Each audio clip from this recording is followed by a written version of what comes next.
জীবন বিদ্যালয়ে ঢুকে যায় সবুজের বৃষ্টি ছায়া এবং পরিচ্ছন্নতায় করতে চাই আগামী দিনের মায়া। আমার সামনে উপস্থিত শিক্ষক শিক্ষকবৃন্দ, উপস্থিত অভিভাবক এবং সহপাঠীদেরকে সবাইকে আমার অভিনন্দন ও শুভেচ্ছা জানিয়ে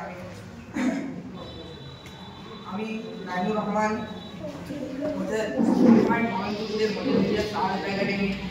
অষ্টম শ্রেণীর ছাত্র। আজ সিটি অফ জয় ইন্টারন্যাশনাল স্কুলে এই মহামানিক অনুষ্ঠানে মঞ্চে দাঁড়িয়ে আমার বক্তব্য রাখা খুবই একটা গর্বের এবং আনন্দের বিষয়। আজকে আমার বক্তব্যের মূল বিষয় হল ধীরে ধীরে পরিবেশ প্রচুর পরিমাণে দূষিত হচ্ছে, তার প্রতিরোধ করতে হবে। অর্থাৎ একজন শিক্ষকের পাশাপাশি ছাত্রের ভূমিকা থেকে পরিবেশ প্রতিরোধে সব থেকে বেশি গুরুত্বপূর্ণ।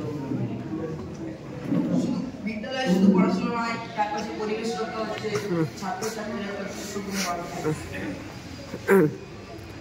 আমরা দেখেছি দিনে দিনে এখন পরিবেশ প্রচুর পরিমাণে দূষিত হচ্ছে, কিন্তু জাপান, জার্মান এর মতো উন্নত দেশগুলো যেখানে শ্রেণীকক্ষগুলো কত সুন্দর, তাহলে আমরাও তো চাই তাদের মতো শ্রেণীকক্ষগুলো।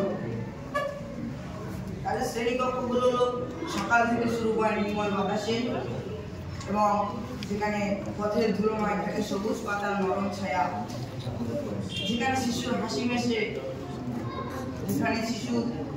হাসি মেশে পরিচ্ছন্নতার আলোয়।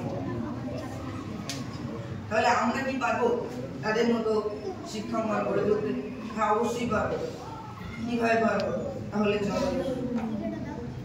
প্রথমত আমাদেরকে প্রচুর পরিমাণে গাছ লাগাতে হবে। বিদ্যালয়ের আশেপাশে, বিদ্যালয়ের চত্বরে গাছ লাগাতে হবে, জানালার ধারে সব বসাতে হবে। তার পাশাপাশি বিভিন্ন নোংরা আবর্জনা বিভিন্ন জায়গায় না ফেলে একটি নির্দিষ্ট জায়গায় ফেলতে হবে, লক্ষ্য করে ফেলতে হবে। পানি অপচয় করলে চলবে না। এছাড়াও আমরা স্কুলের বিভিন্ন অনুষ্ঠানে বলতে পারি, জল অপচয় বন্ধ করো, বিদ্যুৎ সুশ্রুত করো এবং গাছ লাগিয়ে মনোরম পরিবেশ তৈরি করো।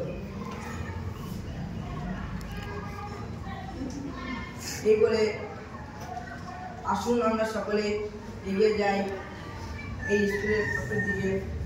স্কুলটি যেন আরো পরিষ্কার পরিচ্ছন্ন, আরো সবুজ হয়ে ওঠে।